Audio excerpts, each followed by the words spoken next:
Alors, pour vous illustrer un petit peu le principe de fonctionnement de la prévisualisation dans Maya, ce que je vais faire, c'est que je vais créer cette chaise ici et je vais au final utiliser deux méthodes différentes qui vont vous permettre de bien comprendre en fait la portée du système de prévisualisation de Maya. Et après c'est vraiment un choix personnel. Moi, j'utilise régulièrement et pratiquement tout le temps le Crease. Mais il y en a d'autres qui vont préférer la méthode de Edge Support. Donc je vais vous montrer les deux méthodes et ensuite ça sera à vous de déterminer laquelle vous préférez. Alors on va commencer par créer un cube pour venir faire cet élément ici. Shift right click, le cube, on va prendre le petit carré ici et on va s'assurer d'avoir au moins une division sur chaque axe. Apply, close. On va scale down tout ça, remonter ça suffisamment haut. On va enlever le edge loop qui est ici parce que on n'en aura pas besoin. Et là, je peux déjà commencer à appuyer sur 3 pour voir ce que ça va donner. Et je peux utiliser donc aussi la fonction Crease. Alors, on va venir ici dans ObjectX. Voilà, pour mettre la symétrie, pour que ça soit plus rapide. Shift right click. Crease Tool ici. Et là maintenant, avec le milieu de la souris, je vais aller complètement à droite. Et là, je commence déjà à avoir un résultat qui est quand même assez proche ici de la référence. Je vais venir rajouter une section ici. Donc je vais me mettre en extrusion. Je vais appuyer sur 1 pour repasser en mode normal pour voir un petit peu mieux ce qui se passe. Je vais appuyer sur W pour faire un déplacement. Puis là maintenant, E. Voilà, je vais changer de vue. Je vais venir ici, ça va être beaucoup plus facile de voir ce qui se passe. Vertex, on déplace un petit peu comme ça. Je repasse en mode face. Et puis là, je vais refaire une autre extrusion. Et là, j'ai deux choix. Soit je fais Shift right click et je fais encore une extrusion. Mais je peux aussi appuyer sur G parce que c'est la dernière opération qui a été faite. Et là, vous voyez, ça se fait très bien. Je vais aller chercher le edge loop ici, donc je passe en edge, double-clic, et là maintenant je vais pouvoir déplacer ces edges là. Puis là je pense que c'est relativement ok. Alors maintenant je peux appuyer sur 3 pour avoir une prévisualisation. Alors évidemment, il va falloir que j'ajuste maintenant mes creases. Alors je les enlève complètement. Puis là maintenant je vais créer mes nouveaux creases. Voilà. On va ajuster maintenant les vertex. La beauté de cette méthode, c'est que vous n'êtes pas obligé de faire quelque chose de super clean, ou du moins, quand vous travaillez sur la forme, en fait, il y a beaucoup d'interpolation qui se fait, et donc ça vous permet, en fait, moins vous mettez de points. Là, on parle, en fait, les vertex ici jouent le rôle de point de contrôle. Moins vous en avez, et plus c'est facile en fait d'avoir un contrôle sur votre forme. Alors ici, il y a une sorte d'affaissement, donc on va baisser un peu ça, comme ça. Je trouve que c'est un peu épais, peut-être, donc on va ramener un peu ça vers le haut, puis on va ajuster ça dans l'autre vue, ici. Parce que là, du coup, ça fonctionne un petit peu moins bien. Voilà. Très bien. Maintenant, on va faire les pattes. Alors, pour ça, on va faire un cylindre. Shift right click, cylindre ici. Et on va s'assurer d'avoir juste 4 côtés. Le reste, on va laisser ça à 1. 4 côtés, c'est largement suffisant pour justement notre système de prévisualisation. Je vais mettre en mode vertex. Ici, je vais enlever les vertex qui sont là. Donc, pour les enlever, je vais les resélectionner. J'ai fait Shift right click, puis j'ai fait Delete Vertex ici, mais je l'ai fait tellement vite qu'on ne laisse pas le temps au menu contextuel d'apparaître. Je recommence. Hop, voilà. Là maintenant, on va réduire un petit peu tout ça sur les deux axes. Voilà, un peu trop. Voilà. Je vais remonter un peu les vertex ici au niveau de la grille, donc je vais les contraindre sur la grille, je vais appuyer sur X. Et on va déplacer ça ici. On va réduire un petit peu la hauteur. On va faire des extrusions. Ici, une première extrusion, W, une autre, G, encore une autre, G, et encore une autre, G.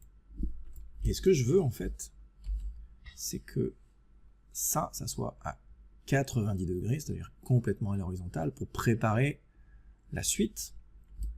Et ça va être intermédiaire. Ici, ces parties-là vont être intermédiaires.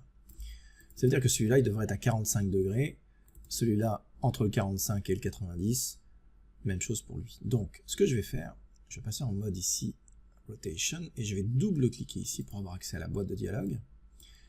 Et ici, je vais aller dans Relative et je vais setter 22,50. C'est donc la moitié de 45. Et en fait, on va laisser ça, on va laisser la fenêtre ici, puis ça va vous montrer ce qui se passe. Donc ce que je vais faire maintenant, je vais passer en mode Vertex, je vais sélectionner ici. Et là, j'ai le Relative. Mais si je le mets à Off, par exemple, là, je suis donc dans une rotation libre. Et si j'appuie sur J, ça active en fait le snap. Regardez, hop. Et après avoir appuyé sur J et de maintenir J, on va commencer à faire la rotation. Une fois, deux fois, trois fois, quatre fois. Et là, je suis à 90. Voilà. Ici, je prends les edge loops, le edge loop, pardon. Là, je vais le faire une fois, deux fois, trois fois. Je vais recommencer ici. Une, deux, et ici je vais faire 1. Et là maintenant, je vais prendre mes vertex, je vais les amener à peu près là, edge loop, edge loop, edge loop, voilà. On va se mettre en vue de côté, puis on va voir un petit peu ce que ça donne. Alors peut-être que mon objet est un peu gros, mais bon c'est pas grave, on va appuyer sur 3. Je vais me mettre en mode edge ici. Et là, enlever les edges que j'ai pas besoin, et je vais faire Shift right click, Crease. Et là, je vais activer le Crease, et là, ça va me donner une meilleure visualisation. Voilà. C'est peut-être un peu gros. Ouais, c'est un peu gros. D'accord, on fait ça. On va réduire un petit peu. C'est à peu près ça. Ici, on va faire mieux voir ce que ça donne.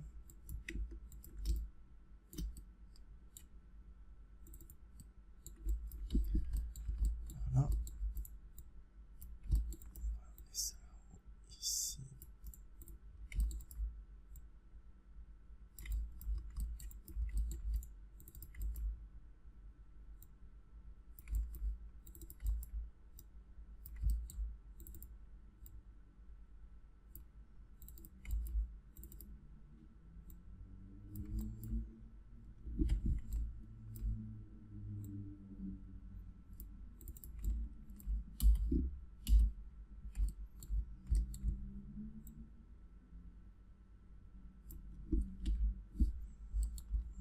C'est pas mal.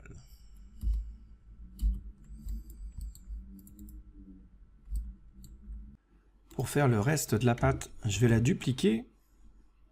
Je vais appuyer sur E. Je vais faire une rotation au centre, donc je vais centrer le pivot. J.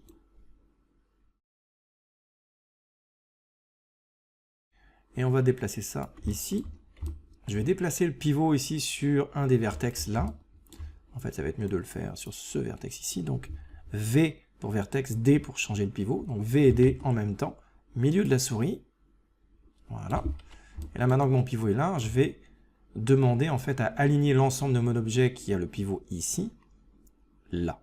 Donc, V, juste sur l'axe ici. Voilà. On combine les deux objets. Je supprime les faces qui sont inutiles. Je double-clique ici en mode objet, en mode face, pardon, ce qui me permet de sélectionner, regardez, hop, là je peux sélectionner tout un élément. Donc je sélectionne mon élément ici, je déplace comme ça, jusque là. Et là maintenant que je sais que tout est bien aligné, je vais venir faire un merge. Donc je sélectionne les deux vertex ici, Shift right click, merge et encore merge.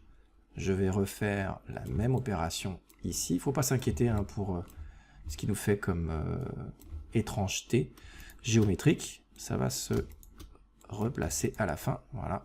On enlève le crease. Et voilà.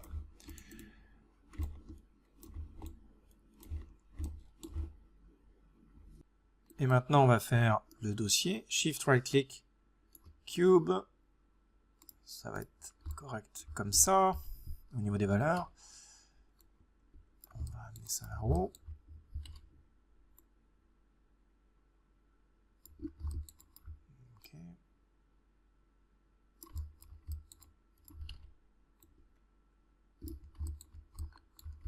On va enlever ici le edge loop, non, j'ai pas besoin. On va décaler ce edge loop ici. Et là maintenant on va regarder ce que ça donne avec 3 et on va activer le crease.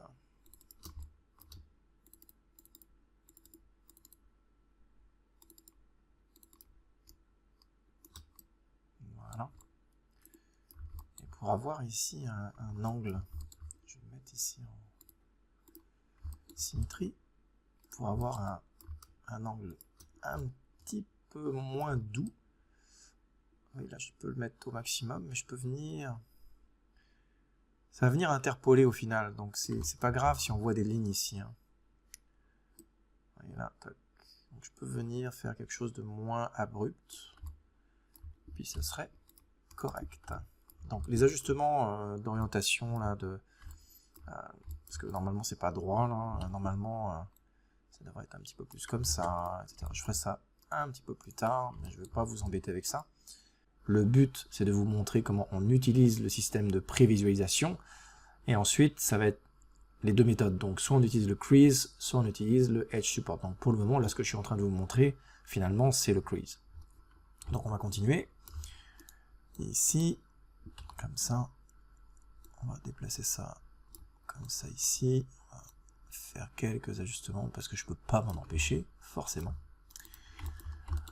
Et donc, admettons que là c'est OK, on va dupliquer cette patte-là de l'autre côté et on va faire une instance. Donc, on va venir ici, Edit, Duplicate Special.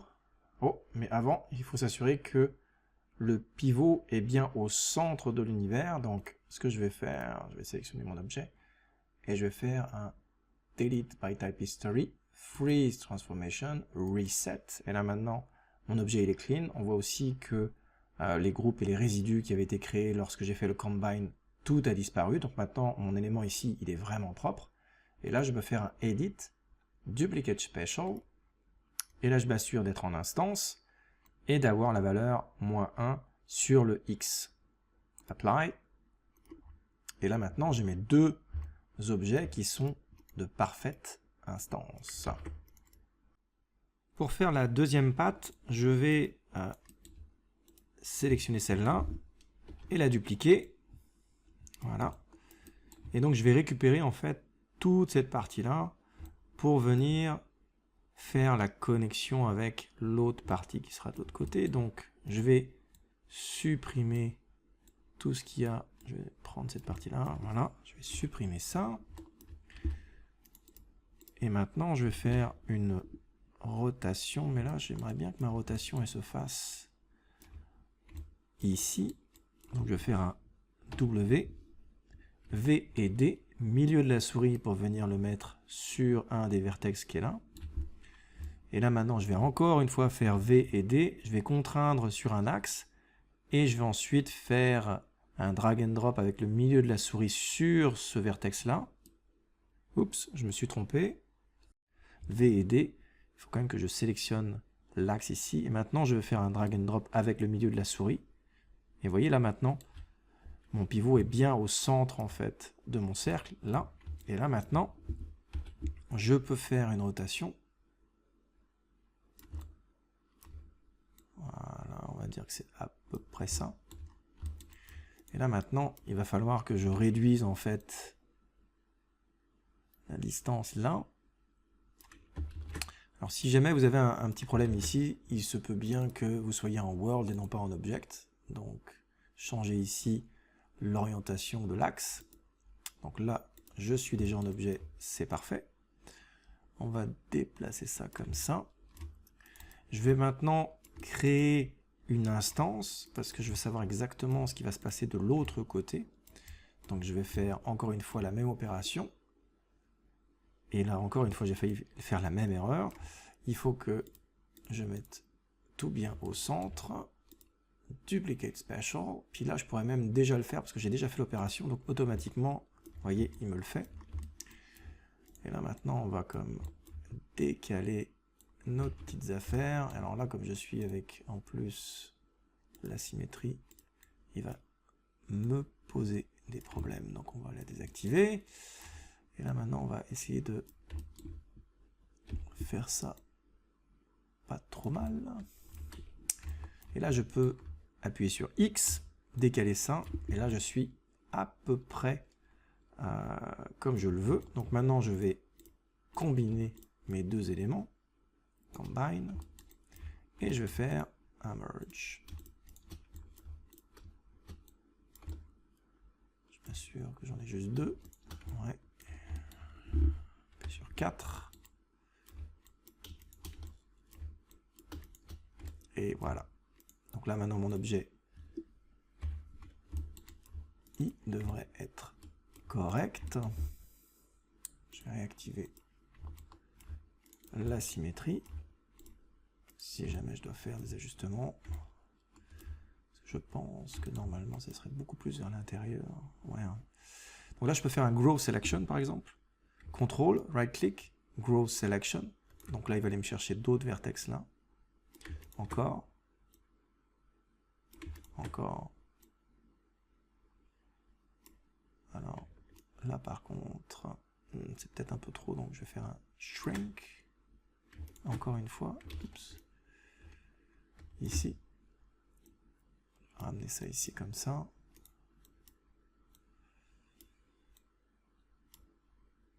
On va essayer d'avoir une forme pas trop mal. Voilà. Alors ça, normalement, ça vient se connecter tout là-haut, ici. Alors, évidemment, il y a des ajustements, mais bon.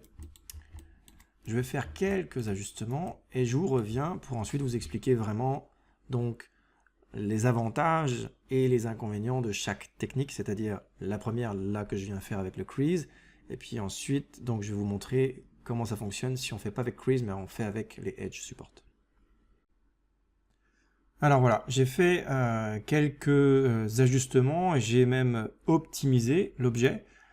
Si on regarde de plus près de quoi ça a l'air, j'ai enlevé en fait le Edge Loop qui était au centre ici. Après l'avoir enlevé, je me suis rendu compte qu'il ne servait pas à grand chose et qu'en plus ça me permettait de vraiment bien gérer en fait l'inclinaison ici. Alors plutôt que d'avoir l'équivalent finalement de 3 points de contrôle, j'en ai plus que 2, ce qui est beaucoup plus simple. Ici, j'ai décidé finalement aussi d'enlever les edge loops intermédiaires pour avoir un meilleur contrôle. C'est sûr que c'est pas l'idéal, mais il y a moyen après de s'arranger avec des petits ajustements de ce genre-là. Donc c'est pas critique, mais ce qu'il faut garder à l'esprit, c'est qu'il faut garder ça le plus simple possible, avec le moins de polygones possible, parce que l'avantage de cette technique-là, c'est qu'après on peut faire les UV. Donc moins il y en a, plus c'est facile de faire les UV. Et puis c'est beaucoup plus facile aussi de gérer finalement ces vertex qui sont comme des points de contrôle. Alors maintenant, si je sélectionne tout et que j'appuie sur 1, je me retrouve avec donc une géométrie relativement simpliste et avec laquelle je vais pouvoir faire des UV qui vont être tout aussi simplistes. Donc clairement, cette méthode-là est assez optimale. Pour donc avoir le résultat de cette prévisualisation, mais pour l'avoir réellement, il faut faire un Shift right-click, Soft ici, et sélectionner 2 ou 3, ça dépend du nombre de subdivisions que vous voulez. Généralement, on va s'en tenir à 2 ou encore à 3. Donc voilà, vous voyez, le résultat est quand même pas si mal. Peut-être que lui aurait besoin ici en haut d'en avoir un petit peu plus, peut-être lui un petit peu moins. On pourrait les détacher puis donner une valeur différente. Bref, après c'est des ajustements et aussi des optimisations, c'est-à-dire que ici par exemple on n'a vraiment pas besoin d'en avoir autant. Donc il faudrait nettoyer un petit peu l'objet.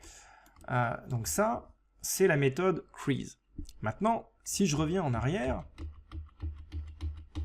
voilà, et que je décide de faire l'opération avec l'autre méthode, c'est-à-dire avec les edge support, donc là, il va falloir que je désactive tous mes creases. Donc je vais passer en mode edge ici, shift right click, crease, et je vais tous les enlever. Je vais faire la même opération avec les pattes, edge, je prends tous les edges, shift right click, et crease, et maintenant je les enlève. Et là, je vous préviens, je vais appuyer sur 3 et le résultat va pas être aussi beau. Voilà, donc maintenant, ce que je dois faire, c'est rajouter des edge loops aux endroits où j'ai besoin d'avoir des hard edge. Alors, je vais commencer avec la patte ici. Je vais passer en mode 1, edge, shift, right click, insert edge loop tool.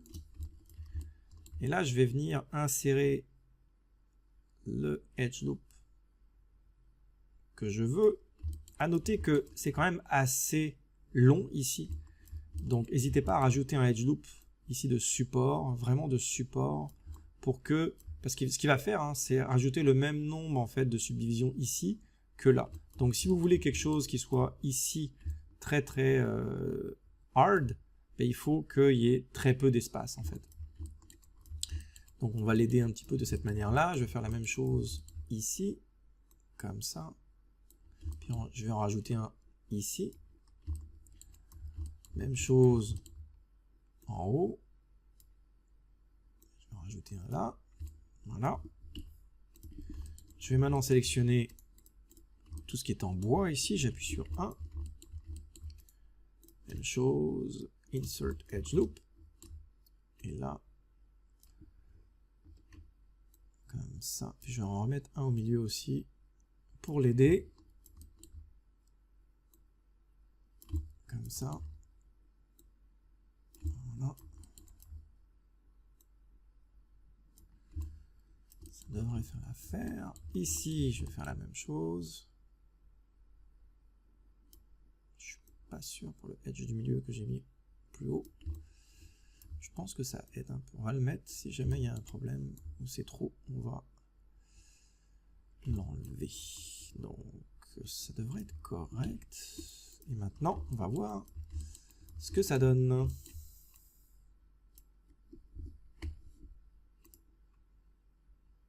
Bon, c'est pas si mal. La problématique, c'est que ici, c'est plus difficile en fait de gérer cette courbure là. Donc là, je l'ai peut-être fait un peu trop serré. Je vais supprimer. Puis je peux essayer de le refaire ici. D'avoir un peu plus de distance. Peut-être comme ça. Ça serait mieux. Et celui-là. Là, c'est moins pire. Là, en mettant le edge loop, finalement, ici, là, je pense que j'ai gardé une épaisseur. Ouais, vous voyez là, c'était un peu plus intéressant avec ça. Donc voilà. Donc là, on a deux méthodes complètement différentes.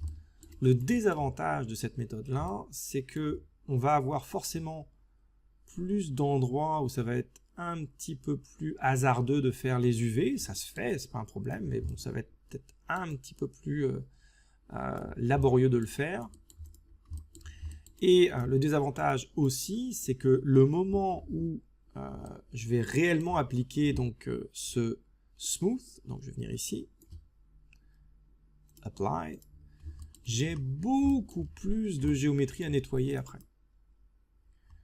Donc après, c'est à vous de voir, mais personnellement, évidemment, on le voit bien, hein, je préfère la méthode crease. Il y en a beaucoup dans l'industrie qui utilisent la méthode crease, Mais il y en a encore beaucoup qui utilisent le Edge Support, et dans certains cas, le Edge Support peut être intéressant. Vous pouvez d'ailleurs utiliser les deux méthodes ensemble. Hein. C'est pas parce que vous utilisez le Crease que vous n'avez pas le droit d'utiliser le Edge Support. C'est deux méthodes en fait qui se complètent et qui s'alimentent très très bien. Donc, je vous suggère, si vous ne connaissiez pas en fait ces méthodes-là, de vous entraîner. C'est vraiment quelque chose qui peut être très efficace quand on modélise, que ce soit quelque chose d'organique ou de hard surface.